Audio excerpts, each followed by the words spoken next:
Frédéric Lemoine, bonjour. Bonjour. Vous êtes le président du directoire de Wendel. On va revenir avec vous sur ce que vous appelez l'Investor Day et faire le point également donc, sur votre activité au cours des derniers mois. Alors, on a vu pas mal d'actualités, notamment la cession de la participation dans Stalergen et puis également, on voit le renforcement de votre exposition économique que vous dites à Saint-Gobain. Pourquoi Wendel a été plus actif au cours des derniers mois? C'est vrai que nous avons eu un automne très actif, mais c'était dans notre plan de route. Depuis 2009, nous avons mis le groupe en ordre de marche, restructuré ses finances, réorganisé les sociétés pour s'adapter à la crise, et nous avions annoncé une accélération de nos opérations. C'est ce que nous avons fait, effectivement, à travers des cessions.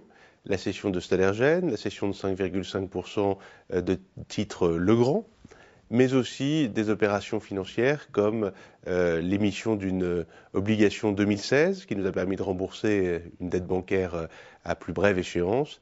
Et puis, vous avez raison, une gestion active toujours de notre participation dans Saint-Gobain, puisque nous annonçons aujourd'hui, 2 décembre, la cession de 5,6 millions de poutres supplémentaires, ce qui nous permet de rembourser de la dette et de nous exposer effectivement davantage encore aux variations de cours de Saint-Gobain.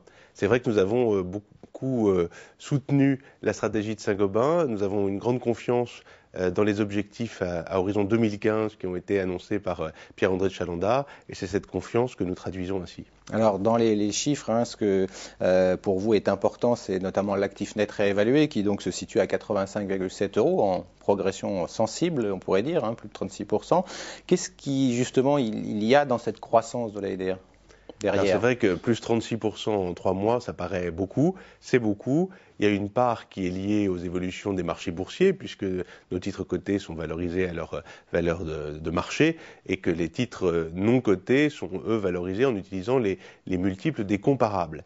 Mais il y a aussi une part d'amélioration des performances, à la fois de nos sociétés et de notre gestion financière, et c'est évidemment celle-là qui est la plus intéressante. Alors, la thématique de cette année, c'est d'investir dans les économies en forte croissance. C'est vrai que c'est un peu le challenge de toutes les entreprises en ce moment.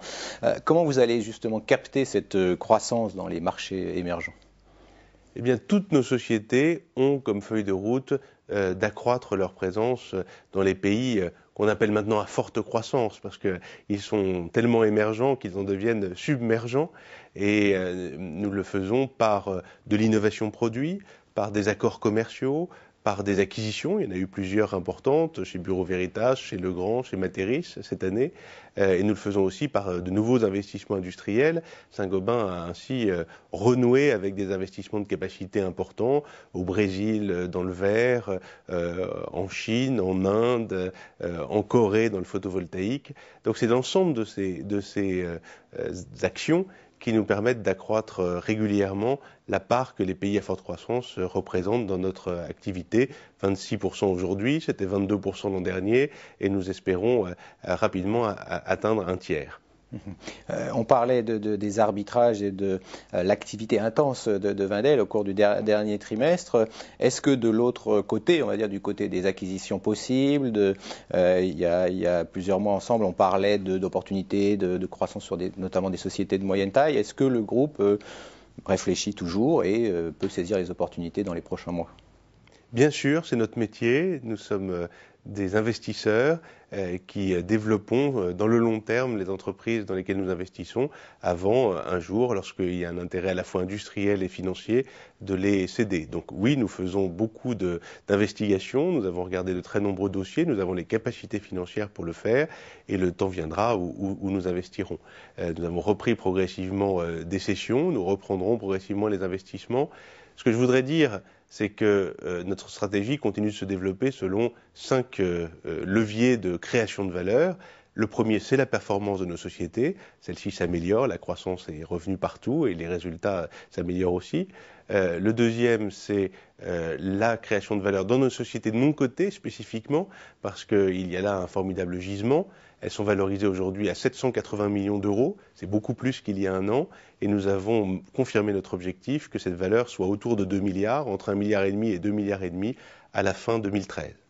Le troisième levier de croissance, c'est, sans jeu de mots, notre levier d'endettement, le levier de notre bilan. Nous avons maîtrisé notre endettement, nous l'avons étendu, et c'est un facteur de croissance très puissant. Et puis, le quatrième et le cinquième levier, ce sont les acquisitions. Acquisition par nos sociétés, ça, nous en faisons déjà beaucoup, 12 cette année. Et puis, vous avez raison, nouveaux investissements de Wendel. Et ça, ce sera la préparation de la création de valeur future. En conclusion, les investisseurs se projettent déjà sur 2011. Compte tenu de ce que vous avez fait, je dirais en fin d'année 2010, comment vous envisagez 2011 aujourd'hui pour Wendel? Écoutez, je pense que nous abordons l'année 2011 avec une forte dynamique.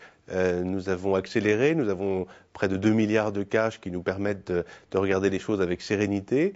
Les zones à forte croissance soutiennent fortement cette dynamique car nous y croissons à près de 20% dans la plupart de nos activités et elles sont importantes, presque 50% d'activités par exemple chez Bureau Veritas dans ces zones-là. Dans les pays européens et en Amérique du Nord, la conjoncture est plus hésitante encore, mais nous croyons qu'elle va progressivement renouer avec une croissance plus affirmée, notamment dans le secteur de la construction. Merci Frédéric Lemoine, président du directoire de Wendel, d'avoir fait le point avec nous aujourd'hui. Merci beaucoup.